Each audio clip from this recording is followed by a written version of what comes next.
యేసుక్రీస్తు నామములో కూడి వచ్చిన విశ్వాసులందరికీ కూడా నా హృదయపూర్వక వందనాలు చెల్లిస్తున్నాను. దేవుడు మనందరినీ కూడా ప్రేమించి తన అమూల్యమైన బలమైన బాహుబలం కింద మనందరినీ కూడా చక్కగా ఉంచి మరొక దినాన్ని మన అందరికీ అనుగ్రహించాడు. ఈ పరిశుద్ధ దినాన్ని కొంతసేపు కొన్ని మాటల ద్వారా పరిశుద్ధ గ్రంథం నుండి కీర్తనలు 119 దావీదు కీర్తన ద్వారా కొన్ని విషయాలు మాట్లాడదాం. దేవుడు తను ఇచ్చిన యొక్క అమూల్యమైన మాటల నుంచి మనం ఆరాధన చేద్దాం. 119 దావీదు కీర్తన చాలా పెద్దది, బలమైంది, చాలా విషయాలు నేర్పిస్తుంది. ఈ కీర్తన అంతా కూడా వాక్యం ఎంత విలువైంది, ఎంత బలమైంది, ఎంత ప్రశస్తమైంది, ఎంత న్యాయమైంది, ఎంత శాసనాలు కలిగినది, దాని ద్వారా అది ఉంటే ఏంటి లాభం, అది లేకుండా జీవిస్తే ఏంటి నష్టం అన్న దాని మీద ఈ 176 వచనాలు కూడా బేస్ అయి ఉన్నాయి. ఆల్రెడీ దాని గురించి నేను ఇంట్రడక్షన్ చాలా ఎక్కువగా ఇచ్చాను గత నెలలో. మనం ఇంతవరకు కూడా మనం ఎన్ని వచనాలు ధ్యానం చేసామంటే 24 వచనాలు ధ్యానం చేసాం. సో 8 3 24, ప్రతి 8 వచనాలకి కూడా ఒక టైటిల్ అది క్లోజ్ అవుతుంది. ఈరోజు 25వ వచనం నుంచి 32వ వచనాలు, సో 8th టేబుల్ అనమాట. దానికి టైటిల్ ఏమి ఇచ్చారంటే దాలేత్ అనేసి ఒక వర్డ్ ఇచ్చారు, టైటిల్ ఇచ్చారు. అదేంటో చూద్దాం. దాలేత్ అన్నది ఎబ్రీలో అంటే హిబ్రూస్ లెటర్స్లో 4th లెటర్ అనమాట. అది 4th లెటర్. ఏబిసిడీలు ఎలా ఉంటుందో దాలేత్ అన్నది హిబ్రూ లెటర్స్లో దాలేత్ అన్నది 4th లెటరు. దాని మీనింగ్ ఏంటంటే డోర్ అంటే ఏంటి అంటే ఆయనే నాకు కాపరి, లేదంటే కాపు కాచేవాడు. డోర్ ఎందుకు పెడతా ఉంటుంటాయంటే గృహానికి సెక్యూరిటీ కోసం కదా. ఈ గృహం మొత్తం కట్టేసి దీనికి మెయిన్ డోర్ లేదనుకోండి, అప్పుడు ఏమైపోద్దంటే గృహం అంతా కూడా ఎవరి కంట్రోల్లోకి వెళ్ళిపోద్ది అంటే బయట వాళ్ళ కంట్రోల్లోకి వెళ్ళిపోద్ది. ఓన్లీ ఇది ఎవరి కంట్రోల్లో ఉండాలంటే గృహ యజమాని కంట్రోల్లో ఉండాలి. మన జీవితం అంతా దేవుడు డిజైన్ చేశాడు. మన జీవితానికి ఒక లాక్ లేదనుకోండి, ఒక ద్వారం లేదనుకోండి, ఎవరు పడితే వాళ్ళు ప్రవేశిస్తారు. అవునా కదా. సో ఎవరు పడితే వాళ్ళు ప్రవేశించకూడదు. లోకుల వలె మనం కూడా ఉంటే లోకాశలకు లోనైపోయి ఏమైపోద్ది అంటే ఆటోమేటిక్గా దీంట్లోకి రకరకాల వ్యక్తులు ప్రవేశిస్తారు. అంటే రకరకాల వ్యక్తులు అంటే ఏంటంటే వీళ్ళందరికీ యాజకుడు, లేదంటే ప్రధాన యాజకుడు, లేదంటే మెయిన్ మాస్టర్ ఎవరైపోతారంటే లోకానికి మాస్టర్ ఎవరు అంటే సాతాను అయిపోతాడు. సాతాను చేసే క్రియలు మనకు బాగా తెలుసు, ఎందుకంటే మనం అందరం విశ్వాసాలుగా వస్తున్నాం కాబట్టి చాలా విషయాల్లో చిక్కులు పెట్టేస్తుంటాడు. మనకి ఈ దినాన్ని మనకి ఎవరు ద్వారపాలకుడిగా ఉండాలి, లేదంటే కాపరిగా ఉండాలన్న దాని మీద ఈ 8 వచనాలు డిపెండ్ అయ్యాయి. సో దీని అర్థం ఏంటి అంటే ఆయనే మనకు కాపరి, లేదంటే ఆయన మనకు ప్రొటెక్టర్, ఆయన మనకు సెక్యూరిటీ ప్రొవైడ్ చేసే ఒక ప్రొవైడర్, లేదా రిడీమర్, డోర్, ఇలాంటి అర్థాలన్నీ కూడా వస్తూ ఉంటాయి. దాన్ని బేస్ చేసుకుని వచనాలన్నీ కూడా ఉన్నాయి. ఒకసారి నేను వెంబడే వచ్చిన మనం అందరం కూడా చదువుదాం. చాలా ఏకాగ్రత చదువుతుంది, ఎందుకంటే చాలా బలమైన మాటలు ఉన్నాయి ఇక్కడ ఈ యొక్క 8 వచనాల్లో. అవన్నీ కూడా మనం చదువుతున్నప్పుడే చాలా వరకు అర్థమవుతుంటాయి. మొదటిది నేను చదువుతాను, రెండవది మీరు, ఆ విధంగా 8 వచనాలు చదువుదాం. లాస్ట్ 32వ వచనం మాత్రం అందరం కలిసి బిగ్గరగా చదువుదాం. నా ప్రాణము మంటిని హత్తుకునిచున్నది, నీ వాక్యం చేత నన్ను బ్రతికింపుము.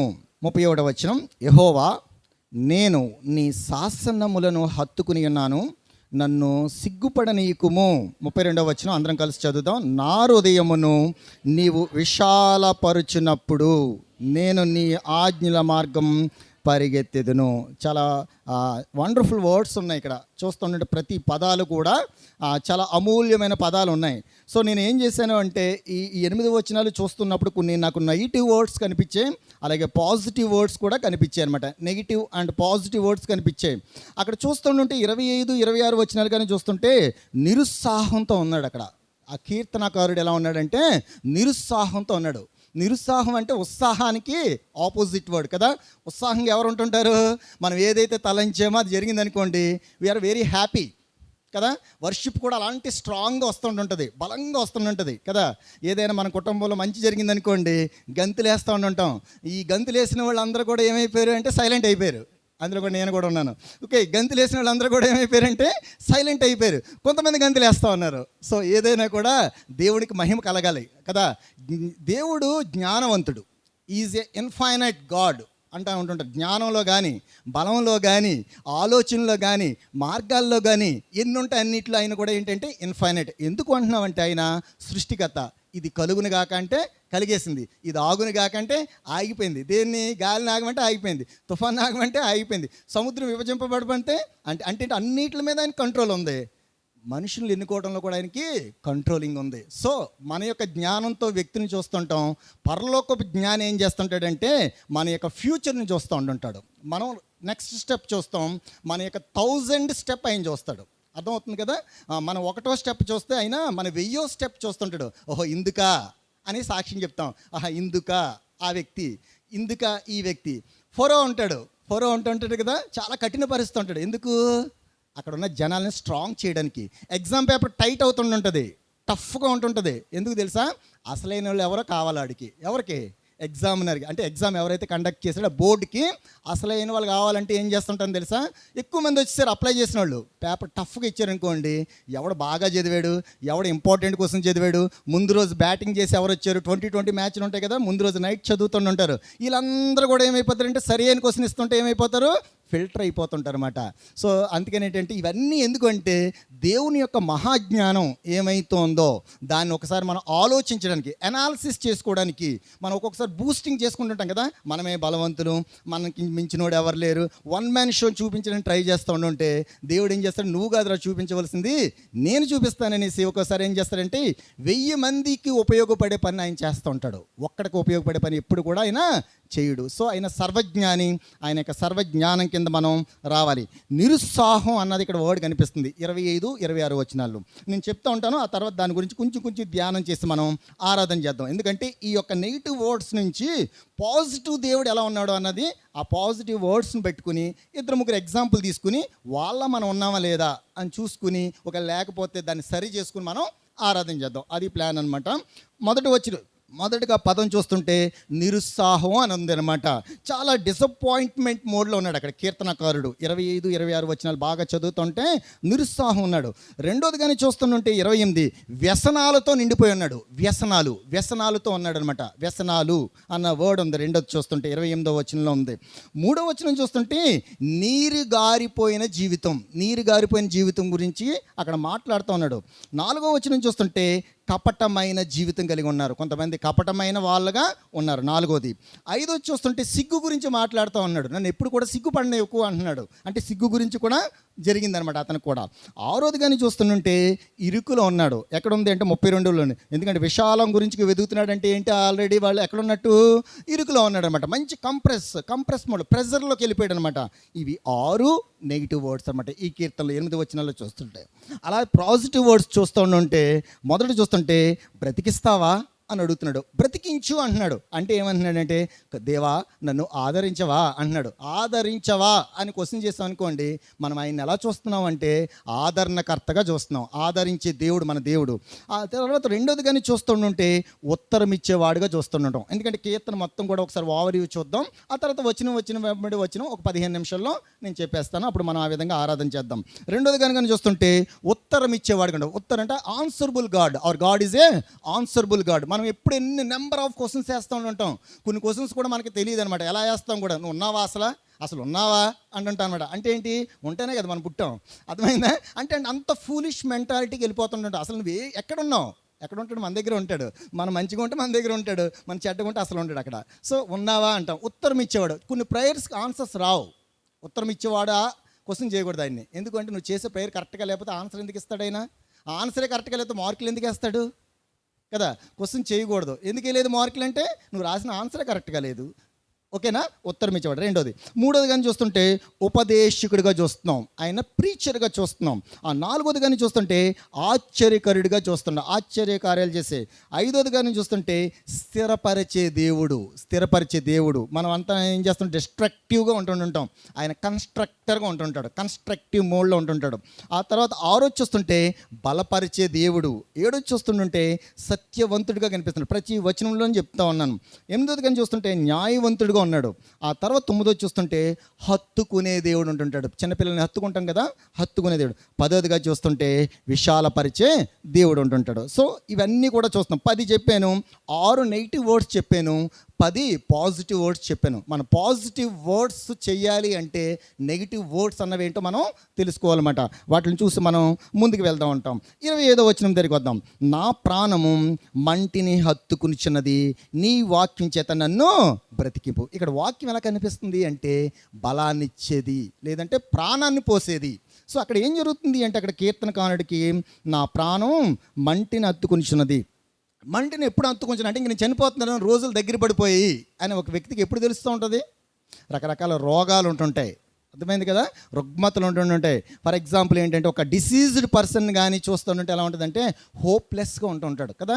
నీకు ఏదైనా పర్లేదు, ఏదో అనారోగ్యంతో ఏ జ్వరంతో హాస్పిటల్కి వెళ్ళావు అనుకోండి, డాక్టర్ ఏం చేస్తుంటే కొన్ని టెస్టులు చేస్తుంటాడు కదా. టెస్టులు చేసిన రిపోర్ట్స్ అన్నీ కూడా పాజిటివ్గా వచ్చేసాను కదా. అతను ఏదైతే సస్పెక్ట్ చేశాడో, ఫర్ ఎగ్జాంపుల్ ఇది అనుకున్నాడను, అది వచ్చింది అనుకోండి రిపోర్ట్, ఎలా ఉంటుంది అప్పుడు మనకి ఆ రిపోర్ట్ మనకి చెప్తుంటే ఇంకా అయిపోయింది నా జీవితం అనుకుంటే. ఎన్నో ప్లాన్స్, ఎన్నో డిజైన్స్, ఎంతో కుటుంబానికి ఏదో చేయాలనుకుంటాం కదా.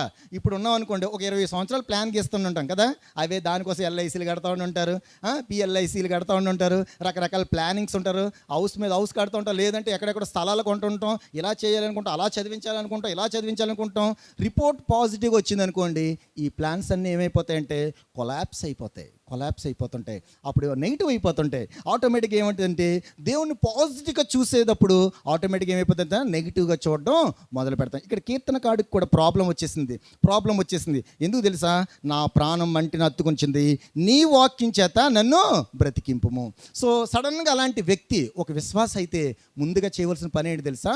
వాక్యం అనే కాడి కిందకు వచ్చేయాలి, బేస్ కిందకు వచ్చేయాలి. ఇది నన్ను మనం ఎక్కడ పరిగెడుతున్నాం, ఇలాంటి పరిస్థితులు ప్రతి ఒక్కరికి వస్తాయి. ఇక్కడ ఉన్న వాళ్ళు ఎవరు కూడా అతీతులు కాదు కదా. మనకి ఏదో విషయంలో, ఏదో రోజు, ఏదో సమయంలో రకరకాల ప్రెజర్స్ వెళ్తుంటాయి. ఇంక చనిపోతే మంచిది కదా, హోప్లెస్గా అయిపోతుంటాం కదా. కొన్ని కష్టాలు చూసినప్పుడు ఏమైపోతుంటాయంటే ఇంకా చావే శరణం అనుకుంటుంటాం. బట్ ఇలాంటి శరణం మనం ఎప్పుడు కూడా కోరుకోకూడదు. మన యొక్క శరణం ఏంటి? ప్రభువైన యేసుక్రీస్తు వారు.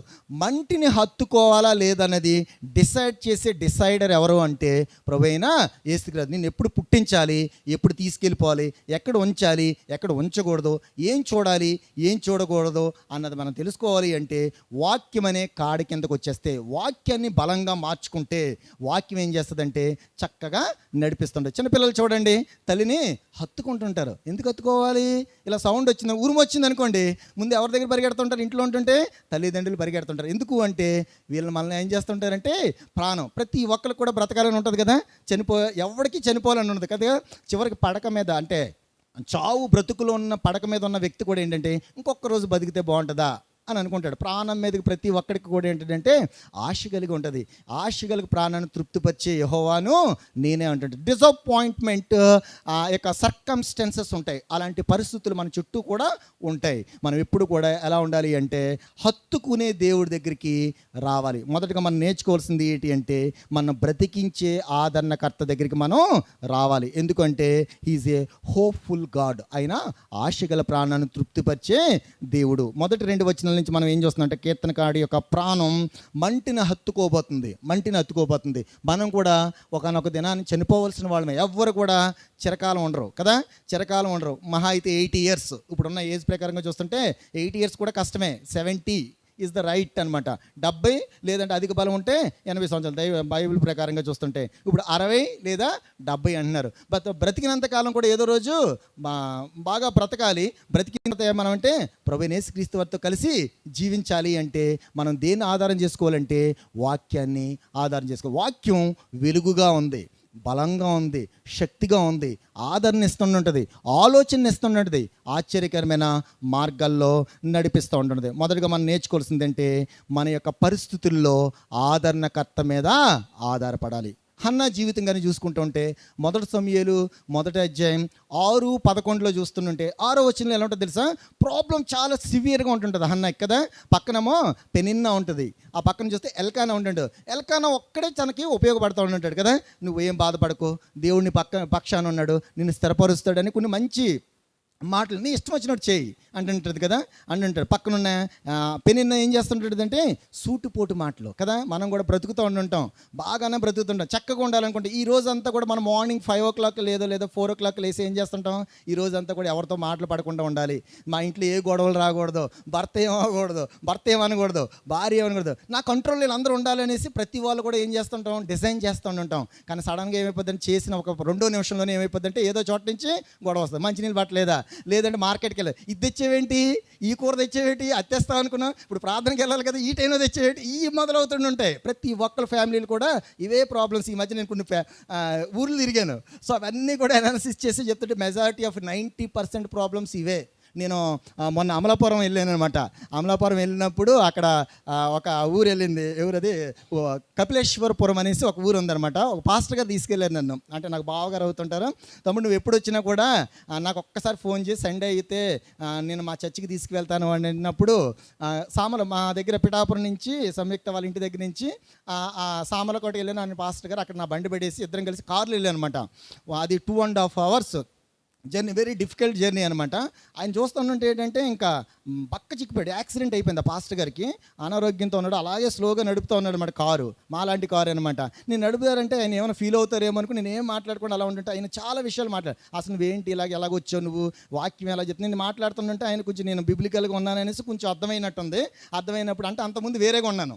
సో తర్వాత ఏంటంటే ఇప్పుడు చాలా చేంజెస్ ఉన్నాయి కదా, ఏంటి ఈ మధ్యలో ఏదో చేంజెస్ వస్తున్నాయి, స్పిరిచువాలిటీ ఎక్కువ ఉంది అన్నట్టుగా మాట్లాడుతూ ఉంటే ఇలాగ నేను ఎవరి ద్వారా వచ్చాను, మా ఫాదర్, అది మా తాతగారి గురించి, ఇలా అందరి గురించి ఆయన గురించి తెలుసుకుని అలా మాట్లాడుతూ ఉంటే మధ్యలోకి వెళ్ళిన తర్వాత చాలా విషయాలు మాట్లాడి అక్కడ నాకు వాక్యం చెప్పేమనేసి చెప్పేశారన్నమాట. 119 దావీదు కీర్తనే అంతకుముందు వారు ఇక్కడ డిస్కస్ చేసాం. అదే వచనాల మీద నేను చెప్తానుంటే ఇంతకీ విషయం ఏంటి తెలుసా, అక్కడ లేడీస్ ఎక్కువ ఉన్నారు మనకులాగే. ఉన్నప్పుడు ఏమిటంటే 119 దావీదు కీర్తన అంటే వాళ్ళందరూ చాలా సంతోషంగా ఉన్నారు.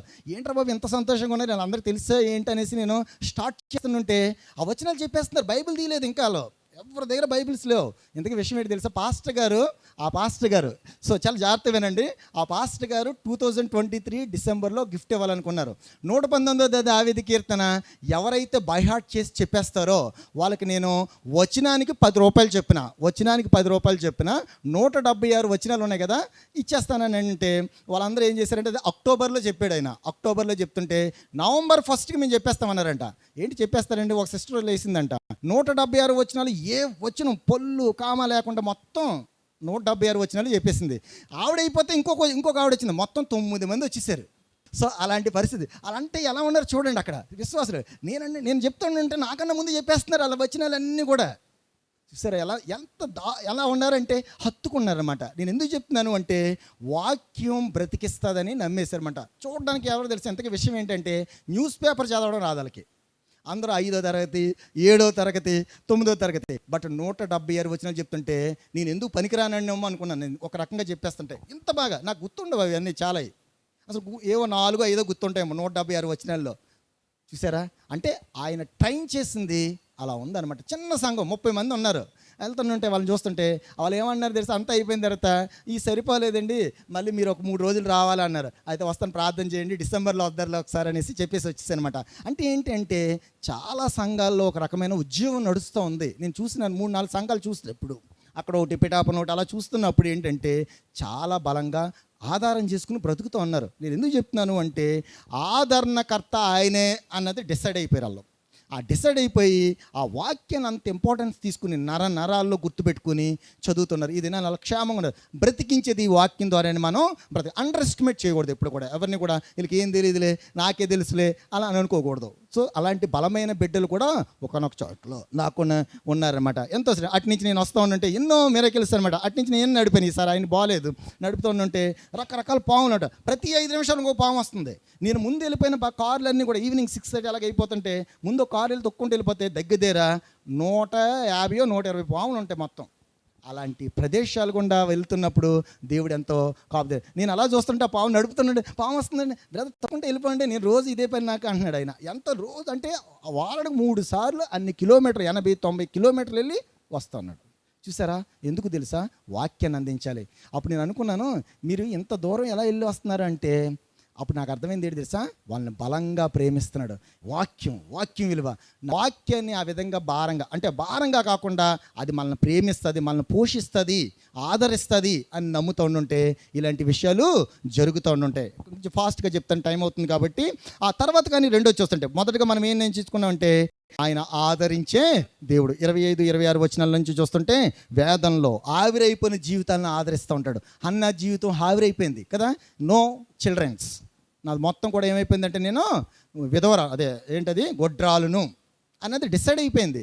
బట్ చిన్న ఆశ ఉందన్నమాట, నేను వెళ్ళి ప్రార్థన చేస్తుంటే ఆదరించే దేవుడు ఉన్నాడు, నన్ను ఆదుకునే ఉన్నాడు. ఈవిడికి ఆన్సర్ ఇవ్వాలి. ఏదో రోజు నేను ఈవిడికి ఆన్సర్ చేయాలి. ఎలా ఇచ్చింది ఆన్సర్? గొడవలేదు, ప్రార్థన చేసింది. అక్కడ ప్రార్థన చేసినప్పుడు యాజకుడు కూడా అండర్ ఎస్టిమేట్ చేశాడు, రాంగ్గా ఎస్టిమేట్ చేశాడు కదా. మద్యంతో మత్తురాలే ఉన్నావా అని అడిగాడు. చూసారా, మనం కూడా ప్రార్థన చేసి ఆదరించే దేవుడి దగ్గరికి మన మందిరానికి వస్తుంటే పక్కన ఉన్న వాళ్ళు కూడా సూటుపోటు మాటలు మాట్లాడుతూ ఉంటుంటారు. ఇంట్లో వాళ్ళే మాట్లాడచ్చు కదా, ఎందుకు వెళ్తున్నావు ఇన్ని రోజులు కదా, ఏది రిజల్ట్ ఏది, ఎవరు రక్షింపడ్డా నీ ద్వారా? సూటుపోటు మాటలు. అయినా కూడా ఎక్కడ కూడా రివర్స్ అవ్వకుండా, ఎక్కడ కూడా ఏ కోశాన కూడా అన్న రివర్స్ అవ్వలేదు. గొడ్రాలు అన్నది ఇండైరెక్ట్గా ఏమంది, ఇగో నా చూడు ఇద్దరు పిల్లలు, ఏరి నీకేరి వెళ్తున్నా కదా యెరూషలేము, ప్రతి సంవత్సరం వెళ్తా ఉన్నా, ఏది రిజల్ట్ ఏది? చూసారా, యాజకుడు కూడా అండర్ ఎస్టిమేట్ చేశాడు, మత్తురాలు అన్నాడు. బట్ జీవం గల దేవుడి మీద ఆదరణకర్త నన్ను ఉన్నాడు, ఆదరించే దేవుడు ఉన్నాడు అనేసి ప్రేయర్ చేసింది. పెర్ఫెక్ట్ ప్రేయర్ చేసింది. పెర్ఫెక్ట్గా ఒక కుమారుడు వచ్చాడు. ఆ కుమారుడు ఏమైపోయాడు తెలుసా? ఇశ్రాయేలు అందరిని కూడా కంట్రోల్ తీసుకొచ్చాడు కదా. అలాంటి బలమైన ఫలాలు పొందాలి అంటే బాధ్యత కూడా చాలా ఇంపార్టెంట్. ఎన్నో రకాలైన శోధనలు వస్తుంటాయి, వేదనలు వస్తుంటాయి. బట్ ఆదరించే దేవుని గట్టిగా పట్టుకుంటే ఇవన్నీ కూడా ఏమైపోతుంటాయి? పటాపంచలు అయిపోతుంటాయి. ఫస్ట్ వచ్చిన మనం నేర్చుకున్నది ఏంటి అంటే ఆదరణకర్తపైనే ఆధారపడ. మన ప్రభువైన యేసుక్రీస్తు వారు ఆదరణకర్త. మొదటగా మనం నేర్చుకుంది, కొంచెం ఫాస్ట్గా చెప్తాను. ఆ తర్వాత చూస్తుంటే 27వ వచనం నుంచి చూస్తుంటే అక్కడ చూడండి, చాలా మంచి మాటలు ఉన్నాయి. నీ ఉపదేశం నాకు బోధపరచుము, నీ ఆశ్చర్యకార్యం నేను ధ్యానం చేసేది. సో దానికి కనెక్టెడ్ వర్డ్ అనమాట. ఆశ్చర్యకార్యాలు చూపించాలి. ఆయన మార్గాల్లో వెళ్తే ప్రతి ఒక్కరికి కూడా ఆశ్చర్యమే జరుగుతూ ఉంటుంది కదా. రేపు ఏం జరుగుతుందో చాలామందికి తెలియదు. రేపు ఫుడ్ కూడా ఉండదు. చాలామందికి రైస్ లేని వాళ్ళు ఉంటుంటారు కదా. బట్ దేవుని యొక్క మార్గాల్లో వెళ్ళిన వాడికి ఆయన పోషకుడిగా కనిపిస్తూ ఉంటాడు. ఆయన మనల్ని పోషిస్తూ ఉంటాడు. రెండోది చూస్తుంటే ఫస్ట్ది ఏంటి? ఆదరించే దేవుడు. రెండోది ఏంటంటే పోషించే దేవుడు. ఫాస్ట్గా చెప్తున్నాను. ఆ తర్వాత మూడోది కానీ చూస్తుంటే మనకి నీ ఉపదేశ మార్గం నాకు బోధపరచుము, నీ ఆశ్చర్యకాలం నేను ధ్యానం చేతున్నది రెండోది. మూడోది చూస్తుంటే చూడండి, వ్యసనము వలన నా ప్రాణము నీరైపోయింది. వ్యసనాలు ఉంటుంటాయి కదా, ప్రతి ఒక్కరికి కూడా ఏమైపోతుంది ఎంత తెలుసు మనకి. బిబ్లికల్గా వెళ్ళిపోతున్నాడు బిలీవర్స్ మనమంతా కూడా. బట్ చిన్న చిన్న వ్యసనాలు ఉండుంటాయి. అది ఏంటి అంటే వీక్నెసెస్ అంటుంటాం కదా. బాగా మాట్లాడుతుంటారు, చివరిలో చిన్న మాట అనేస్తుంటారు కదా. మొత్తం అంతా ఏమైపోతుంది? గంట సేపు దేవుని మాటలు మాట్లాడతారు, వెళ్ళిపోతే ఏమో దేవుడు ఏం చేస్తాడో అంటారు. ఏమైపోయింది? ముందు వరకు ముందేమంటారు? నువ్వే నా ఆధారం, నువ్వే దేవుడు, అన్నీ చెప్తుంటారు బలమైన మాటలు. లాస్ట్లో అంటే చూద్దారులే దేవుడు చేస్తాడో లేదో అనేస్తారు. అప్పుడు వీళ్ళంతా జీవితాలు ఏమైపోతాయి? నీరు గారిపోయిన జీవితాలు. చూస్తారా, అన్నం బాగా వండేస్తారు, చివరిలో ఏమవుతారంటే సరిపోతుంది లేదని ఇలా నీళ్ళు వేస్తారు. ఆటోమేటిక్గా ఏమైపోద్ది? నీరు గారిపోతుంది ఉంటుంది కదా. మజ్జిగ తయారు చేస్తుంటారు, ఇద్దరు అనుకుంటారు, మూడోవాడు వస్తుంటాడు, నీళ్ళు వేసేస్తారు. ఆటోమేటిక్గా క్వాలిటీ ఏమైపోయింది? తగ్గిపోతుంది. ప్రార్థన బాగా చేస్తుంటారు, లాస్ట్లో చేస్తావా చేయవో అంటారు, అదే పోయింది. ఇంకా ప్రార్థన అంతా కూడా ఏమైపోయింది? బలంగా ఉండదన్నమాట, బలహీనమైపోయింది. మన జీవితంలో కూడా మనం ఏం చేస్తుంటే అవుతుందో లేదో, అవుతుందో లేదో. మన దేవుడు స్వచ్ఛమైన దేవుడు, బలమైన దేవుడు. ఈ దేవుడి దగ్గరికి వచ్చేటప్పుడు ఆషామాషిగా రాకూడదు. చాలామంది ఎలా వస్తుంటుంటారంటే బలహీనులుగా వస్తుంటుంటారు. ఈ బలహీనులు ఎప్పుడు కూడా బలవంతుడిని ఎలా చూస్తుంటారు? ఈ బలహీనులు అందరూ కూడా బలవంతుడిని ఎలా చూస్తుంటుంటారు? బలహీనంగానే చూస్తారు. Very good sister. ఓకే, బలహీనంగానే చూస్తుంటారు. మనం బలవంతులుగా చూడాలి కదా. ఆయన బలవంతుడు కాబట్టి మనం ఎలా ఉండాలి? బలవంతులుగానే ఉండాలి. లేదంటే ఇక్కడ మానేసి వెళ్ళిపోవడం బెటర్ కదా. చాలామంది ఏం చేస్తుంటారు? ట్రైల్ అండ్ ఎర్రర్ చేస్తుంటారు. లక్షవారమా అక్కడికి వెళ్దారు. ఎక్కడికి? సాయిబాబా టెంపుల్. ఇక్కడ ఏమైనా జరుగుతుందేమో. బుధవారమా ఇంకో దగ్గరికి వెళ్తారు, అక్కడ ట్రైలు. యేసు ప్రభు దగ్గరికి ట్రైల్ వేయకూడదు. అర్థమైందా? వ్యసనంగా మార్చుకోకూడదు దీన్ని. ఈయన వ్యసనం కాదు, ఈయనే మన ఆధారం. అర్థమైంది కదా. అంటే ఇది కాకపోతే అది, ఈ మందు వేసుకోండి అంటారు, అది అవ్వకపోతే ఈ మందు వేసుకోండి అంటారు. అది ట్రైల్ అండ్ ఎర్రర్. బట్ మన దేవుడు ఆల్రెడీ ఈజ్ ద ఫిక్సర్. ఆయన ఫిక్స్ అయిపోయాడు దేవుడు మనకి కదా. అలా అయితేనే క్రైస్తవంలోకి రావాలి. చాలామంది మధ్యలో బ్యాక్ స్లైడ్ అయిపోవడానికి, తప్పిపోవడానికి మెయిన్ కారణం ఏంటి తెలుసా? బలమైన దేవుడిని బలంగా చూడకపోవడమే. చిన్న కష్టం వచ్చింది అనుకోండి, ఇంకా అయిపోద్ది వాళ్ళ జీవితం, మానేస్తారు ఇంక చచ్చి. ఇంకొకటి అటు చూస్తారు, ఇటు చూస్తారు, అక్కడ ఏదో జరుగుతుందంటే అక్కడ పరిగెడతారు. ఆ కచ్చీఫ్ల కోసం, ఈ నూనె కోసం, ఆ మట్టి కోసం పరిగెడుతుంటే అదే మిగులుతుంది చివరికి. అసలేంది దొరకదనమాట. కచ్చీఫ్ల కోసం, మట్టి కోసం, ఆయిల్ కోసం పరిగెట్టిన జీవితాలు ఎలా ఉంటాయంటే దినదినము క్షణక్షణం ఆశ్చర్యకార్యాల కోసమే చూస్తూ ఉంటారు వాళ్ళు. బట్ ఆశ్చర్యకారుడు జేబులో ఉన్నప్పుడు ఎప్పుడు కూడా క్షణక్షణం కూడా ఆశ్చర్యకార్యాలు జరుగుతుంటాయి కదా. ఆశ్చర్యకరుడిని ఎప్పుడు కూడా ఆషామాషిగా చూడవద్దు ఓకేనా? ఆయన ఆల్రెడీ డిసైడెడ్. మనకన్నా మన పూర్వీకులే డిసైడ్ చేశారు కదా. అబ్రహాం డిసైడ్ చేశాడు కదా. ఇంక నువ్వెవరో నేనెవరిని డిసైడ్ చేయడానికి. ఈయన ఆశ్చర్యకరుడు అని మన స్టేట్మెంట్ ఇవ్వవసరం లేదు. ఆల్రెడీ ఈజ్ ఆశ్చర్యకరుడు. అర్థమైందా? Is a miraculous God. అంటే మిరాకిల్స్ ఆయన దగ్గర నెంబర్ ఆఫ్ ఇన్ఫైనైట్ ఉన్నాయి.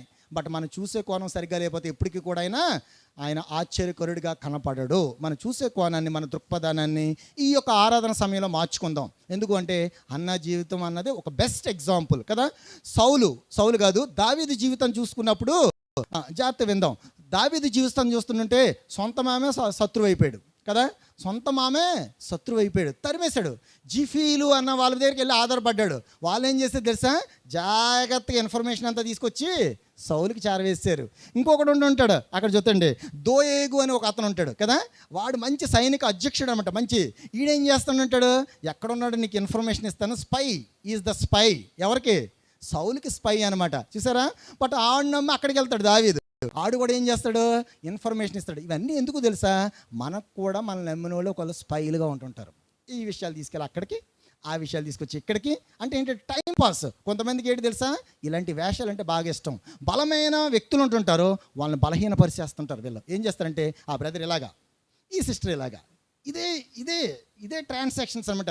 ఎందుకు అంటే ఏంటంటే ఇంక వేరే బిజినెస్ ఉండదు. ఖాళీగా కూర్చున్న వాళ్ళకి ఏంటంటే కోటి కబుర్లు అంట. ఖాళీగా కూర్చున్న వాళ్ళకి ఏంటంటే కోలి కబుర్లు. పని అంతా ఉన్నవాడికి ఏంటంటే ఒక్క కబురు కూడా ఉండదంట. ఎందుకంటే పనిలో నిమగ్నం అయిపోతుంటారు. వీళ్ళు ఏం చేస్తుంటారంటే చాడీలు బ్యాచ్ ఉంటారు. వీళ్ళు ఎప్పుడు కూడా వాళ్ళకి ఒక వ్యసనం, తాగుడు ఒక వ్యసనం కదా. ఈ చాడీలు నాకు ఏది లేదంటాడు, కానీ చాడీలు చెప్తుంటాడు. అది వ్యసనమే కదా. నేను తాగను, తిరగను, చూడను అంటాడు. అన్నీ చూస్తావు కదా నువ్వు. జీవితాలను చూస్తుంటావు, కుటుంబాలను చూస్తుంటావు, అదో వ్యసనం. కొంతమంది కుటుంబాలను చూడకపోతే నిద్ర పట్టదు, ఆ రోజు కడుపు ఉబ్బిపోతుంటారు. ఈ విషయం ఏదైనా తెలుసుకుంటే అక్కడ చెప్పేలా అర్జెంటుగా మధ్యరాత్రి 12ంటికి కూడా ఫోన్ చేసేలా. ఎందుకు?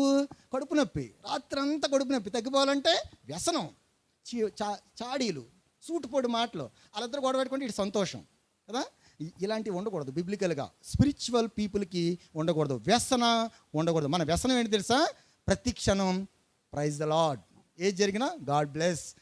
మా ఒక ఆయన అంటుంటారు, ఆయన్ని తిడతా ఉంటాడు, గాడ్ బ్లెస్ యూ అంటుంటాడు ఆయన. అర్థమైందా? మా దాంట్లో ఒకళ్ళు ఉన్నారు, మా పిల్లలకు కూడా నేర్పించాడు ఆయన. ఓకేనా?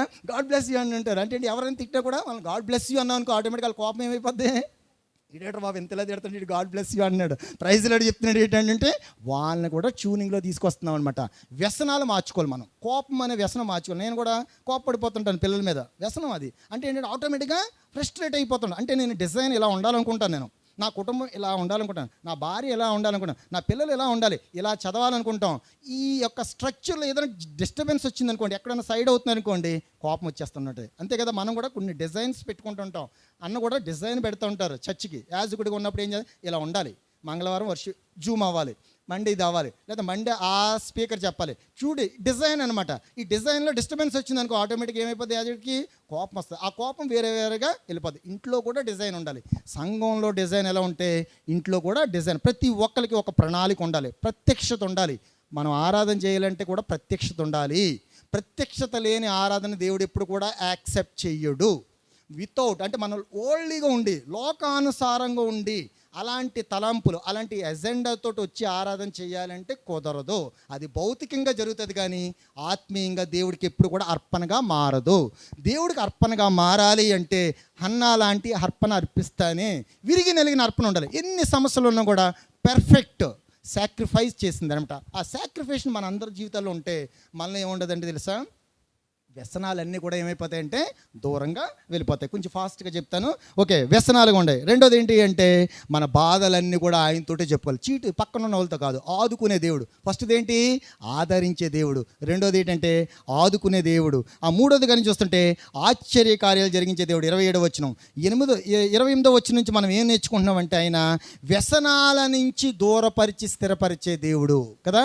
ఒకనప్పుడు మనం ఎలా ఉన్నాం అలా ఉన్నామని ఆరాధన చేస్తాం, బట్ ఇప్పుడు కూడా అలా ఉండి ఆరాధన చేయకూడదు. అర్థమైందా? ఒకప్పుడు ఇలాంటి గొడవలు ఆడేదాన్ని, ఒకప్పుడు కదా. ఇప్పుడు గొడవలు ఆడని దాన్ని అని చేయాలి. అర్థమైందా? గొడవలు ఆడుతూ ఆరాధన చేయకూడదు. ఓకేనా? సో స్థిరపరచుకోవాలి, మన జీవితాన్ని స్థిరపరచుకోవాలి కదా. చాలామంది అబద్ధాలు, ఒక అబద్ధాన్ని కవర్ చేయడానికి ఇంకొక అబద్ధం, అందమైన అబద్ధాలు ఆడుతుంటారు, ఉన్నట్టుగా కన్స్ట్రక్ట్ చేసేస్తుంటారు. ఎక్కడ కూడా సాతానుకు కూడా దొరకకుండా చేస్తారు, క్రియేట్ చేస్తారు, మంచి స్ట్రక్చర్ డిజైన్ చేస్తారన్నమాట. అమ్మ ఈ సిస్టర్ ఇలా ఆడదే అన్నట్టుగా డిజైన్ చేస్తారు. బట్ చేసిందంత ఎవరు? వాళ్ళే. అందమైన అబద్ధాలు అంటే అయ్యే అర్థం, ఓకేనా? ఎక్కడ కూడా కొంతమంది ఏం చేస్తారు, 100 అబద్ధాలు ఆడి పెళ్లి చేయమంటారు కదా. పెళ్లి చేయడానికి 100 అబద్ధాలు ఆడకూడదు, ఉన్న పెళ్ళి ఊడిపోద్ది, అర్థమైందా? అలా ఊడిపోకూడదు అనమాట. సో అది లోకానుసారంగా వేసే సామెత అనమాట. పెళ్లి కోసం అబద్ధాలు ఆడకూడదు, ఎందుకంటే వాళ్ళ జీవితాలు కూడా మనం నాశనం చేసిన వాళ్ళం అయిపోతుంటాం అన్డైరెక్ట్గా. సో అది ఆ విషయంలో స్థిరపరచారు, కుటుంబాలని స్థిరపరచారు. దావీదు స్థిరపరచడానికి చాలా ప్రయత్నించాడు. 51వ దావీదు కీర్తన రాయడానికి ఏంటి తెలుసా, నాశనం అయిపోయింది దావీదు జీవితం కదా. ఒకే ఒక పాపం, ఆ పాపం వల్ల కవర్ చేయడానికి ఎంతమందిని లేపేశాడు తెలుసా? వాళ్ళ భర్తను లేపేశాడు, బత్షెబ యొక్క భర్తను లేపేశాడు. సైన్యాధ్యక్షుడిని ఉండవలసిన ప్లేస్లో ఉంచి కూడా వేరే చోట మార్చేశాడు. మొత్తం వీకర్స్ని అందరిని పెట్టాడు, బలహీనలందరినీ ఫ్రంట్లో పెట్టాడు. చూసారా, ఒక్క పాపం, ఒకే ఒక పాపం, వ్యభిచారం. కళ్ళు చూడని ప్రాంతంలో చూసింది, ఆటోమేటిక్గా టెంప్ట్ అయిపోయాడు. టెంప్టేషన్స్ నుంచి ఏమైపోయింది, అడల్టరీ ఎంటర్ అయింది. అడల్టరీ నుంచి మర్డర్స్ వచ్చేసాయి. చూసారా, ఏమనుకోండి, చాలా చిన్నదే కదా, ఎవరు చూడలేదే అనుకున్నాడు. చూసిన దేవుడు ఉన్నాడు కదా, చూశాడు. దానివల్ల ఎంతమంది లేచిపోయి చివరికి సొంత కుమారుడే చనిపోవలసిన పరిస్థితికి వచ్చింది. రాజ్యం అంతా గందరగోళం అయిపోయింది, రాజ్యం అంతా గందరగోళం అయిపోయింది. తర్వాత వాళ్ళు ఎవరు కూడా సరిగ్గా పరిపాలించలేక రాజ్యం విభాగించబడిపోయింది కదా, ఇశ్రాయేల్ రాజులు, యోధా వాళ్ళు. సో ఎంత సపరేషన్ వచ్చేసిందో చూసారా. మనం చేసే చిన్న తప్పు కుటుంబాల్లో పెద్దగా మారిపోతుంటుంది. అందుకే మనం ఏం చేయాలి తెలుసా, స్థిరపరచుము అని ప్రార్థన చేయాలి. ఈరోజు స్థిరపరిచే దేవుడు, అన్న జీవితాన్ని స్థిరపరిచిన వాడు నీలాంటి జీవితాన్ని, నాలాంటి జీవితాన్ని స్థిరపరచడా? కంపల్సరీ స్థిరపరుస్తుంటాడు. దావీదుని స్థిరపరిచినవాడు. అరణ్యాల్లో, కొండల్లో, లోయల్లో, చెరగని ప్రదేశంలో లేడు దావీదు కదా. సౌలు తరిమేస్తుంటే పరిగెడుతూ ఉన్నాడు. పనికిరాని రాజు దగ్గరికి వెళ్ళి పనికి మాలినోళ్ళగా మారిపోయాడు కదా. పనికిరాని రాజు, కానీ ఏం చేయవలసిందంటే ఎర్రివాళ్ళగా నటించవలసి వచ్చింది. రాజు అయిన దావీదు ఎర్రివాడిగా మారిపోయాడు కదా. ఒకనప్పుడు మనం పనికి మాలిన జీవితాలను ఆయన పరిరక్షించడానికి దేవుడు ఏమైపోయాడంటే దొంగలా మారిపోయాడు. అన్ని తిట్లు కొట్టించుకున్నాడు, ఉమ్మ వేయబడ్డాడు, చీల్చబడ్డాడు. ఎందుకు జరిగింది అంటే నీలాంటి నాలాంటి పనికి మాలిన జీవితాన్ని ప్రశస్తమైన జీవితంగా మార్చడానికి ఆయన ఏమైపోయాడంటే పనికి మాలినోళ్ళగా మారిపోయాడు ఆయన. కానీ ఆయన పనికి మాలినోడు కాదు, మనం పనికి మాలినోళ్ళు కదా. మన యొక్క పాపాన్ని అంతా కూడా ఆయన వీపుల మీద, ఉమ్ము మీద, మోకాళ్ళ మీద, ప్రతి శరీరం మొత్తం అంతా కూడా ఆయన వేయబడ్డది. సో ఈ దినాన్ని మనం నేర్చుకోవాల్సింది ఏంటంటే ఆయనలో మనం స్థిరపరచబడాలి. ఆయన స్థిరపరిచే దేవుడు. ఈ రోజులు ఎవరిదైనా ఇన్కన్సిస్టెన్సీ లైఫ్స్ ఏమైనా ఉన్నాయా, మన స్థిరులుగా లేకుండా అస్థిరులుగా జీవిస్తున్నామేమో ఒకసారి ఆలోచించి స్థిరమైన మనస్సుని ఇవ్వుదేవా అనేసి మనం ప్రార్థన. ఎక్కడ జరుగుతుంది ఇది? వాక్యాన్ని చదవడం వల్ల, వాక్యాన్ని ధ్యానం చేయడం వల్ల మాత్రమే జరుగుతుంటుంది. చాలాసార్లు మనం హోప్లెస్గా ఉంటున్నాం. ఇమీడియట్గా రావాల్సింది ఏంటి తెలుసా, మనుషుల దగ్గర కాదు, వాక్యం దగ్గరికి వస్తే ఆ మన్నతో మనల్ని పోషిస్తాడు. స్పిరిచువల్ మన్నాని దినదినము చదవాలి, దినదినము తినాలి. అప్పుడు భౌతికంగా మనం స్థిరపరచబడిన వాళ్ళం అవుతుంటాం. మనం ఏం చేస్తుంటాం, బలహీనంగా అయిపోయామని డాక్టర్ల దగ్గర పెడతాం. అసలైన డాక్టర్ ఎవరో? పరమ వైద్యుడు. ఎక్కడి నుంచి చేస్తాడు మందు? అయినా వాక్యం నుంచి వేస్తాడు మందు కదా. చాలామందికి ఎందుకు వచ్చిందో తెలియదు కదా, గ్యాస్ట్రిక్లు వస్తుంటాయి, ఎందుకు వచ్చిందో తెలియదు. ఆ మందు వేసేవాడు ఎవరు? పరమ దేవుడు. అందులో డాక్టర్ల దగ్గరికి వెళ్తాడు, రకరకాల టెస్టులు, ఏమీ లేదండి అంటుంటారు. బట్ ఏదో ఉంటుంది. ఏముంటుంది? అసూయ, అదో గ్యాస్ట్రిక్. అర్థమైందా? వాళ్ళు ఎలాగొచ్చింది, వాళ్ళకి ఎంత వచ్చింది, 4 జీతం ఎంత వచ్చింది. మా దాంట్లో ఒక ఆయన తెలిసినాడు, వాళ్ళ అమ్మాయి కంటే 80,000 వస్తుందంట, ఆ పక్కనున్న అబ్బాయికేమో 1,80,000 వస్తుందంట. మరి కంపెనీస్ మారిపోయాయి. క్యాంపస్ సెలక్షన్లో మంచి సాఫ్ట్వేర్ కంపెనీలో అబ్బాయి కొట్టాడు, 1,80,000. ఈ అమ్మాయి అంటే చిన్న కంపెనీలో వచ్చింది. అంటే నీ టాలెంట్ అంతే, స్కిల్ అంతే. అంతేగాని వాళ్ళని చూసి వాళ్ళకంటే ఇద్దరు ఒకేసారి చదువుకున్నారంట. ఒకేసారి చదువుకున్నారు, బట్ ఒకలా చదవరు కదా. అది అసూయ అనమాట. వీడికి ఎప్పుడు 1,80,000 అవుతుంది, అదో అసూయ. ఈ లోపల నీకు ఎన్ని వస్తుంటాయి, ఇంకో 1,80,000 ఖర్చు చేయ టెస్టులు అవుతుంటాయి. ఈ టెస్టులు అన్నీ అవ్వకుండా ఉండాలంటే ఎక్కడికి రావాలి? పరమ వైద్యుడి దగ్గర రావాలి. ఆయన వేస్తుంటాడు మరి, ఒరే అసూయ పడకరా బాబు అని ఈ మందు వేసుకో అంటాడు అనమాట. ఏ మందు? ఇదో వచ్చిన చదువు అంటాడు అనమాట. ఆ మందు చదవగానే వేసుకోగానే ఏమైపోద్ది అంటే సెటరైట్ అయిపోతాడు. లేదంటే నువ్వు ఎన్ని హాస్పిటల్కి కదా, గ్యాస్ట్రో ఎండ్రాలజిస్ట్, స్పెషలిస్ట్ అని చెప్పేసి హైదరాబాద్ పరిగెట్టినా ఏమవదు. అమెరికా ఇండో హాస్పిటల్కి వెళ్ళినా, ఎక్కడికి వెళ్ళినా లేదు. అసలైన దేవుడి దగ్గరికి వెళ్తే మొత్తం సెటరేట్ చేసేస్తాడు. స్థిరపరిచే దేవుడు. మళ్ళొకసారి చెప్తున్నాను, ఆయన ఆదరించే దేవుడు, ఆదుకునే దేవుడు, ఆశ్చర్యకార్యాలు చేసే దేవుడు, స్థిరపరిచే దేవుడు. లాస్ట్గా చూస్తుంటే ఆయన సత్యవంతుడు. మనలో సత్యం లేదు కదా, మనలో ఏ కోసానం లేదు. చూడండి 29 వచ్చిన నాకు బాగా నడిచింది. కపటపు నడత నాకు దూరము చేయము. మన అందరూ ప్రార్థన ఇలా ఉండాలి. ఫ్రైడే చాలా మంచిగా ట్యూన్ చేస్తూ ఉన్నాం కదా. కొంతమంది క్యారెక్టర్స్ గురించి మాట్లాడేది చెప్తున్నాను. కపటపు నాతన ఇంగ్లీష్లో ఏమంటారు? ట్విస్టర్స్ అంటూ ఉంటుంటాం. చూడండి, స్పిన్ వేసే బౌలింగ్ ఉంటుంది క్రికెట్లో కదా. స్పిన్ అంటే ఏంటి తెలుసు, బాల్ పట్టుకుని వస్తాడు కానీ చేతులు ఇలా తిప్పుతాడు అనమాట. తిప్పగానే ఏమైపోతుందంటే అది ఇలా వస్తుంది అనుకుంటుంది, బాల్ అలా రాదు, ఇలా వెళ్ళి ఇలా వస్తుంది అనమాట. అది కూడా గమనించేలా చేస్తాడు దేవుడు కదా. అదే ఫాస్ట్ బౌలర్స్ అనుకో, అదే స్పీడ్తో వచ్చి స్ట్రైట్గా వస్తూ ఉంటుంది. అది ఎలా వస్తుందంటే ఫాస్ట్గా వస్తుంటుంది. బట్ ఈ ట్విస్టర్స్ ఎప్పుడు కూడా డేంజరస్. ప్రపంచంలో క్రికెటర్స్ ఎక్కువగా ఫెయిల్ అయ్యేది ఎక్కడ తెలుసా, స్పిన్ బౌలింగ్లో అవుట్ అవుతుంటారు. ఒక అనాలిసిస్ ఎందుకు తెలుసా, ట్విస్ట్ చేస్తూ ఉంటారు. చాలామంది తోడుగా వస్తుంటారు, అందరూ బిలీవర్సే కానీ సమయం వచ్చినప్పుడు ఏం చేస్తారంటే ట్విస్ట్ చేస్తారు. ఇలాగ ఆ ట్విస్టర్స్ లాగా ఉండకూడదు. ఎవరు ఉంటారు అలాగా, అన్బిలీవర్స్ ఉంటూ ఉంటారు, అజ్ఞానులు ఉంటారు, దుష్టులు ఉంటుంటారు, దేవుని ఎరగని వాళ్ళు ఉంటుంటారు. వాళ్ళు ఏం చేస్తుంటారంటే పక్కన నడుస్తూ ఉండి ట్విస్ట్ చేస్తారు. ట్విస్టింగ్ అంటే తెలుసు కదా, ఆ రిథం మారుస్తుంటారు. ఆ రిథంలో ఏముంటుంది, ఇది ఆరాధనే అన్నట్టుగా ఉంటుంది. అది ఆరాధన కాదు, అర్థమైంది కదా. అందులో మారుతుంటుంది అనమాట. ఎందుకు ఇక్కడికి వస్తున్నాం ఇంత దూరం, మేము ఇంకా ఉన్నాయి కదా మధ్యలో, ఎందుకు వస్తున్నాం, ఆ రిథం కావాలి. ఏది పడితే వెళ్ళి ఆరాధన చేయడానికి లేవు, అర్థమైందా. లోకం ఒకలాగా నడిపిస్తూ ఉంటుంది, అది ఆరాధనే. కొంతమంది హైదరాబాద్లో ఒక చర్చ్ ఉంది, సెటనిక్ చర్చ్. అలా ఏం చేస్తారంటే బైబిల్ ఏవి నెగిటివ్స్ ఉన్నాయో దాని గురించి వాళ్ళు వాక్యం చెప్తుంటారు. ఆ రోజు నెగిటివ్స్ గురించి, అర్థమైందా. దేవుడు 7 దినాలు చేయలేదు, 8వ రోజు కూడా చేసాడని పెడతారన్నమాట. అది టాపిక్ ఆ రోజు. సో అర్థమైందా. సో ఇలాంటి ట్విస్ట్లు అన్నీ పెడుతూ ఉంటారు. అలాంటివి ఉండకూడదు. అక్కడ వర్షిప్ అవుతుంది, అది ఉండదు. మనం సైలెంట్గా ఉండాలి, ప్రార్థన చేయాలి. దేవుని చిత్తం ఏంటో ఆ యొక్క చిత్తానుసారంగా మనం వెళ్ళాలి. అంతేగాని నువ్వు ఎలా ఎందుకు చేసావు అలా వ్యసనంగా మార్చుకోకూడదు. మనుషుల్ని ఎప్పుడు కూడా వ్యసనంగా మార్చకూడదు. మనుషులకి ఎంత సమయం ఇవ్వాలో అంతే ఇవ్వాలి, దేవుడికి ఎక్కువ సమయం ఇవ్వాలి. ఏది చేసినా ప్రైజ్ లార్డ్ అని చెప్పాలన్నమాట. ఎందుకు తెలుసా, ఆయన తెలియదా ఎవరిని ఎక్కడ పెట్టాలో, నన్ను ఎక్కడ పెట్టాలో, లేదంటే మురుక్కాల దగ్గర పెట్టాలో దేవుడు తెలుసు కదా. మురుక్కాల దగ్గర ఉండవలసిన మురుక్కాల దగ్గర సెట్ చేస్తాడు, ఇక్కడ ఉండవలసిన ఎక్కడ ఉంచుతాడు. బట్ దేవుడిని ఎప్పుడు నువ్వు ఇక్కడ మార్చు అక్కడ మార్చని మనం మార్చకూడదు. ఆయన్ని ట్విస్ట్ చేయకూడదు. నువ్వు ఆయన ట్విస్ట్ చేస్తే నువ్వే ట్విస్ట్లోకి వెళ్ళిపోతావు. ఆయన ట్విస్టర్ చేయడు, అర్థమైందా. ట్విస్టింగ్ ఎప్పుడు కూడా చేయదు, ఉన్నట్టుగానే ఆయన్ని ఆరాధన చేయాలి. నెక్స్ట్ 31వ వచనంలో చూస్తున్నది, ఆయన ఎప్పుడు కూడా కపటపు నడతన మనం నడవకూడదు. నీ ఉపదేశం నాకు దయచేయము. ఉపదేశం అన్నది అన్నిటికీ బేస్ ఒకటే చెప్తున్నాడు. వాక్యాన్ని గట్టిగా పట్టుకుంటే ఈ కపటపు నాటకాలు ఆడే వాళ్ళందరం మనం గ్రహించగలం. దొంగతనాలు చేసేవాడిని గ్రహించాం. అబద్ధాలు ఎవరు చెప్తున్నారు, అబద్ధ బోధకులు ఎవరో నిజ బోధకులు ఎవరో మనం ఓన్లీ ఒక బేస్ ఏంటి తెలుసా, వాక్యం అనేది అంటారు. వేరే సంఘ వాళ్ళు ఉంటారు కదా, అపోస్తుల కార్యాలు 16వ అధ్యాయంలో పౌలు అంటే స్కాలర్ వాక్యం చెప్తుంటే ఇతను చెప్పింది కరెక్టా కదని ఈవినింగ్ వెళ్ళి ఏం చేసేవారు, మొత్తం చదివేవారు అనమాట. ఎందుకు, కపటమైన వాళ్ళు ఉన్నారు ప్రజెన్స్లో, చాలామంది ఉన్నారు లోకంలో కదా. వీళ్ళు ఎలా చెప్తుంటారు అలా చెప్తారు, మొత్తం అంతా కన్ఫ్యూజ్ చేసేస్తుంటారు. అవన్నీ కన్ఫ్యూజన్ నుంచి క్లియర్ కట్గా తీసుకొచ్చేది వాక్యం. 119వ అధ్యాయం ఒకటి చదివితే చాలు మనం, ఓకేనా. ఇట్స్ బెస్ట్ బుక్ అనమాట. అది చదువుతుంటే ఏది సత్యమో ఏది అసత్యమో కూడా మనకి తెలిసిపోతుంది. కపటపు మాటలు మన దగ్గర ఉండకూడదు. 30 సత్యాన్ని కోరుకోవాలి. 31వ వచనం చూసి 32 చూసి నేను ముగిస్తాను. యెహోవా నేను నీ శాసనమును హత్తుకుని, చాలా మంచి వచనం, హత్తుకోవాలి. శాసనాలు, ధర్మశాస్త్రం ఉంది కదా, దాన్ని హత్తుకోవాలి. నీ దేవుడని యెహోవా నేనంటే ఇంకా అయినే, ఇంకా వేరే వాళ్ళని పెట్టుకుంటే ఇంకా అయిపోయినట్టే. నీ భర్త అతనే అంటే అతనే, ఇంకోటి వైపు చూడకూడదు. ఇంకా చూసేవానికి ఆడిని ఇచ్చేస్తాడు, ఇంకొకటిని ఇచ్చేస్తుంటాడు, వీడి తర్వాత ఇంకొకటిని ఇచ్చేస్తుంటాడు. ఎంతమందిని చూస్తావు ఇలాగా. ఇవే కుటుంబాల్లో పెద్ద గొడవలు, అర్థమైంది కదా. అక్కడికి వెళ్ళినప్పుడు అందులో 2 స్త్రీలు వచ్చి నాతో కూడా ప్రార్థన చేయండి, మా హస్బెండ్ మమ్మల్ని సరిగ్గా చూడట్లేదు, నాతో ప్రార్థన చేయించుకున్నారు. వాళ్ళు ఏంటి ప్రాబ్లం అంటే ఇంకొకరి వైపు చూస్తున్నాడు, ఇంకో కుటుంబం. ఇదే 100 రూపాయలు, అందులో 70 రూపాయలు అక్కడ, 30 రూపాయలు ఎక్కడ అంట. చూడండి వ్యసనం, ఓకేనా. ఒక్కడనే చూడాలి. నీ దేవుడనే హో అంటే శాస్త్రాలు చెప్తుంది, నీ దేవుడనే హో నేనంటే ఆయనే దేవుడు. నీ తండ్రి నువ్వు తప్ప వేరే దేవుడు లేనంటే ఆయన ఒక్కడే దేవుడు. వ్యభిచరింపకూడదంటే వ్యభిచరింపకూడదు, దొంగిలిడకూడదంటే దొంగిలిడకూడదు. 10 ఆజ్ఞలు ఇచ్చినప్పుడు 10 ఆజ్ఞలు పాటిస్తే అది వ్యసనంగా మారుతుంది. అదర్వైజ్ ఆ 10 ఆజ్ఞల నుంచి పక్కకి వెళ్ళారనుకోండి, అవి వ్యసనాలు అయిపోతాయి. క్వైట్ ఆపోజిట్ అనమాట. సో రెండోది ఏం చెప్తుందంటే ఆయన సత్య మార్గాన్ని మనం ఎప్పుడు కూడా ఎన్నుకోవాలి. 31వ చూసుకుంటే హత్తుకోవాలి, ఆయన్ని హత్తుకుంటే ఆయన మనల్ని ఎత్తుకుంటాడు. ఆయన హత్తుకుంటే ఆయన మనల్ని ఎత్తుకుంటాడు.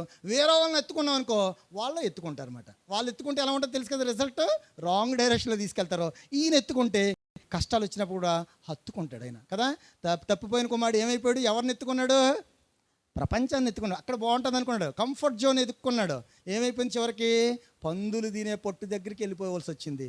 మనం చివరికి ఏమైపోయిందంటే తండ్రి ఎత్తుకుంటే కానీ అతని జీవితం మారలేదు కదా. అత్తుకున్నాడు, తర్వాత తండ్రి దూరాన్ని చూశాడు, వెంటనే అత్తుకున్నాడు, అప్పుడు తన జీవితం మారింది. మనం కూడా చాలాసార్లు ఆయన నుంచి దూరం అయిపోయి తప్పించుకుని తిరగాలనుకుంటాం, కష్టాలు పాలు తెచ్చిపెట్టి చాలా కష్టాలు మనమే తెచ్చుకుంటాం. ఆయన ఎప్పుడైతే దూరం అయిపోతామో మనం కష్టాలు తెచ్చుకుంటాం. సో చాలామంది అలాగే స్లైడ్ అయిపోయారు. ఎత్తుకుంటే ఆయన మనల్ని ఎత్తుకుంటాడు. పిల్లలు కూడా ఏమనుకుంటాం, మనల్ని ఎత్తుకుని జీవించాలనుకుంటాం కదా, మన పిల్లలు మన దగ్గర ఉండాలనుకుంటాం. ఎందుకు మనం వాళ్ళని ఎత్తుకోవాలని చూస్తుంటాం. వాళ్ళు ఏం చేస్తారు, దూరంగా వెళ్ళానుకో వెళ్ళిపోరా అంటుంటాం. చూసారా ఎంత రిజెక్ట్ చేస్తున్నామో. అదే దేవుడు కూడా ఏం చేస్తాడంటే ఆయన కాడి కింద మనం ఉండాలి, ఆయన కంట్రోల్లో ఉండాలని కోరుకుంటాం. ఈ దినాన్ని మనం పరిశీలన చేసుకుని ఆయన్ని హత్తుకునే దేవుడిగా మనం చూడాలి. లాస్ట్ది దీంతో నేను ముగిస్తున్నాను. 32వ వచనం, నా హృదయం నీవు విశాలపరిచినప్పుడు నేను నీ ఆజ్ఞ మార్గంలో పరిగెత్తాను. విశాల మార్గంలో పరిగెడుతుంటే ఎలా ఉంటుంటుంది తెలుసా? ఇదంతా ఉంది 1 కిలో మంచి గ్రౌండ్లో పరిగెట్టమంటే ఎలా ఉంటుంది, భలే పెడతాం. ఇదే వీధిలో పరిగెడతాం భయంగా పరిగెడతాం. ఎందుకు, ఎవడొచ్చి గుద్దేస్తాడో, ఏ సైకిల్ వచ్చేస్తాడో, ఎవడ ఏ వాటర్ ఇలా పోసేస్తాడో, పైన కొంతమంది చెత్త ఇలా ఇసిరేస్తుంటారు ఇంటి మీద నుంచి. ఎందుకంటే నడిచేటప్పుడు చాలా జాగ్రత్తగా నడుస్తుంటారు. ఎందుకంటే పైనుంచి కవర్లు ఇసిరేస్తాం, ఏ ఉమ్మూసేస్తుంటారు కొంతమంది కదా. బస్సు పక్క నుంచి వెళ్ళాలంటే చాలా భయం కదా. గ్రౌండ్లో పరిగెట్టమంటే ఏ భయం ఉండదు, పరిగెడదు. యేసు ప్రభు వారు గ్రౌండ్ లాంటిది, నువ్వు ఎలాగైనా పరిగెట్టచ్చు. ఎందుకంటే గ్రౌండ్కి ఎవరున్నారు, చుట్టూరు కంచె వేసిన దేవుడు. మంచి తోట ఇచ్చాడు ఆదాము అవకి, చక్కగా తినండ్రా బాబు అంటే ఇరుకు మార్గంలో అది ఒకే ఒక ఫ్రూట్ని చూశారు. ఇన్ని ఫ్రూట్స్ ఉన్నాయి కదా, తినొచ్చు కదా, ఒకే ఒక ఫ్రూట్ మీద ఆధారం. మనం కూడా ఏంటంటే విశాలతను ఎదుక్కోవాలి. విశాలత ఎక్కడ ఉంటుంది తెలుసా? దేవుని వాక్యాన్ని చదివితే విశాలత. ఎన్ని కష్టాలు వచ్చినా ఏం పర్వాలేదు, నేను పరిగెత్తుతాను అన్న ధైర్యం ఎప్పుడు వస్తుంది? ఆయన్ని బాగా విశాలంగా చూడాలి మన జీవితంలో. ఎందుకు వచ్చామంటే ఇక్కడ వాక్యం విశాలతను చూపిస్తూ ఉన్నాడు. నీకు ఆ కష్టం ఉందా బాబు, నీకు ఈ కష్టం ఉందా, అయితే పలానా వాళ్ళ దగ్గర రా, నీకు వెంటనే సొల్యూషన్ వస్తుంది. ఈరోజు మనం చూడవలసింది ఏంటంటే ఆయన మనల్ని పరిగెత్తించే దేవుడు. ఎన్ని కష్టాలున్నా, ఎన్ని నష్టాలున్నా, ఒక్కొక్కసారి ప్రాబ్లమ్స్ అన్నీ కూడా ఇరుకుగా మారిపోయినా ఆయన ఇరుకులో విశాలత కలుగజేసే దేవుడు. ఇశ్రాయేలుని చూసుకుంటే అన్ని చోట్ల కూడా చుట్టూ ఇరుకే కదా, ఇరుక్కున్నారు. ఆ వర్డ్ నాకు భలే నచ్చుతుంటుంది, ఇరుక్కుపోయారు కదా. సముద్రం వెనకాల సైన్యం, ఇటు చెట్టున కొండలు, ఇటువైపున రాళ్ళు, ఎక్కడికి వెళ్ళలేదు, ఇరుక్కుపోయారు. బట్ విశాలతనిచ్చాడు. ఏమైపోయింది, బలమైన దాన్ని తీసి పాడేశాడు కదా. అసలేంది ఏంటి, సముద్రమే వీళ్ళకన్నా. ఆ బలమైన దాన్ని ఏం చేశాడు, సపరేట్ చేసి పాడేశాడు. మనకు కూడా బలమైనవి ఏమైనా ముందుంటే ఆ వాటిని అన్నింటి నుంచి నీకు విశాలతను కలుగు చేసే దేవుని వైపు చూస్తే ఆటోమేటిక్గా ఏమైపోతుంటాయి, అన్నీ కూడా సంతోషాన్ని ఇస్తాయి. పరిగెడుతూ ఉంటుంటాం, యాక్టివ్గా ఉంటుంటారు. కొంతమంది అలా మబ్బుగా కూర్చుని ఉంటారు. ఎందుకంటే రకరకాల ప్రెజర్స్, టెన్షన్ తోటి వచ్చి కూర్చుంటారు. దేవుని దగ్గరకు వచ్చేటప్పుడు సంతోషంగా పరిగెత్తుకుంటూ రావాలి. పరిగెట్టేలా పరిగెడుతూ ఉంటుంటే దేవుడు ఇప్పుడు కూడా విశాలతనిస్తాడు. ఇలాంటి దేవుని మనం అలాంటి దేవుని మనం ఆరాధించాలి. సో మొదటగా చెప్తున్నాను, ఆయన మనల్ని బ్రతికిస్తాడు, ఆదరించే దేవుడు. రెండోది ఉత్తరం ఇస్తూ ఉంటాడు. నీకు ఎలాంటి ప్రాబ్లమ్స్ ఉన్నా ఆయన దగ్గరికి వచ్చేస్తే ఈ గివ్ సొల్యూషన్. ప్రాబ్లమ్స్లో వచ్చిన వాళ్ళకి ట్రబుల్ షూట్ అయిన దేవుడు సొల్యూషన్స్ ఇస్తుంటాడు, పెర్ఫెక్ట్ సొల్యూషన్. ఆయన ఇచ్చే సొల్యూషన్ ఎప్పుడు కూడా ఫెయిల్ అవ్వదు. ఈ లోకంలో వాళ్ళు ఇస్తున్నది ఫెయిల్ అవ్వచ్చు, బట్ ఆయన ఎప్పుడు కూడా ఫెయిల్ అవ్వనివ్వడు. ఓకే, ఉత్తరం ఇచ్చేవాడు. మూడోది ఉపదేశకుడు. ఆయన ఎప్పుడు కూడా మనకి ప్రీచర్గా ఉంటున్నాడు, ఉపదేశాలు ఇచ్చే దేవుడు. నాలుగోది ఆశ్చర్యకరుడు. ఐదోది చూస్తుంటే స్థిరపరిచే దేవుడు. అస్థిరులమైన మన కోసం ఆయన్నే స్థిరపరిచే, సిలువలో చేసిన త్యాగం అదే, స్థిరపరిచే దేవుడు. ఆ తర్వాత బలపరిచే దేవుడు కదా, బలపరుస్తుంటాడు, కష్టాల్లో మనల్ని బలపరిచే దేవుడు. సత్యవంతుడైన, ట్రూత్ఫుల్నెస్. పరిగెడుతూ ఉంటాం, ఎవరు కూడా అసత్యాన్నే న్యాయం తీర్చేవాళ్ళు ఎవరు లేరు ఈ లోకంలో కదా. న్యాయం తీర్చాలని డబ్బులు కావాలి కదా, డబ్బులు ఇస్తే అన్యాయాన్ని న్యాయం చేస్తారు. బట్ ఆయనకి ఏమి ఇవ్వక్కర్లేదు, మన జీవితాన్ని అర్పిస్తే ఆయన న్యాయవంతుడిగా తీరుస్తుంటాడు. హత్తుకునే దేవుడు, చాలా హత్తుకునే దేవుడు. నన్ను అనుకుంటే హత్తుకునే దేవుడు కన్నా ఎత్తుకునే దేవుడు అంటే ఇంకా బెటర్. ఎత్తుకునే దేవుడు మనల్ని కదా, ఎత్తుకుంటుంటాడు. ఎత్తుకున్నాడు అనుకోండి, ఒక చిన్న స్టోరీ చెప్పేసి నేను ముగిస్తాను. లాస్ట్ది విశాలపరిచే దేవుడు. ఒక మదరు, ఒక చిన్న పాప వాళ్ళ తండ్రి నడుచుకుంటే వెళ్తూ ఉన్నారంట. ఒక మార్గంలో వెళ్తుంటే అమ్మాయితో చెప్తా ఉన్నాడు తండ్రి, అమ్మ జాగ్రత్తగా నడంటే, అప్పుడు అమ్మాయి అంటుంది, ఫాదర్ నువ్వు జాగ్రత్తగా నడు అన్నదంట. ఎందుకు తెలుసా, నువ్వు ఏ విధంగా నడుస్తుంటే ఆ యొక్క అడుగుల్లో నేను నడుచుకుంటూ వచ్చేస్తాను. సరే ఎంత మాట చెప్తున్నాడు దేవుడు. ఆ అమ్మాయికి చెప్తా ఉన్నాడు తండ్రి, ఏమని, జాగ్రత్తగా నడమంటే ఈ అమ్మాయి చెప్తుంది, నువ్వు ఫాదర్ కదా, నువ్వు జాగ్రత్తగా నడిచావనుకోండి నీ నడకలో నేను నడుచుకుంటూ వచ్చేస్తాను. ప్రభువైన యేసుక్రీస్తు వారు జాగ్రత్తగా నడిపించే దేవుడు. ఆయన చెప్తూ ఉంటుంటాడు, జాగ్రత్తగా ఉండమంటే, దేవా నువ్వు జాగ్రత్తవంతుడివి కదా. ఆయన మనకి ఎలా జీవించాలో జీవించిన వ్యక్తి. 4 సువార్తల్లో 5వ సువార్తగా మనం ఉంటే ఆయన నడిచిన మార్గాలు నువ్వు అటు ఇటు చూడక్కర్లేదు, ఆయన మార్గాలే మనకు నడత. ఆ నడతలో మనం కానీ వెళ్తూ ఉంటే మనం మంచి మార్గాల్లోకి వెళ్తాం. తద్వారా ఆయన పరలోక రాజ్యానికి వారసులం అవుతాం. ఆ విధంగా ఆరాధన చేద్దాం. ఇలాంటి మాటలు మన అందరి జీవితంలో ఫలింపజేయాలి.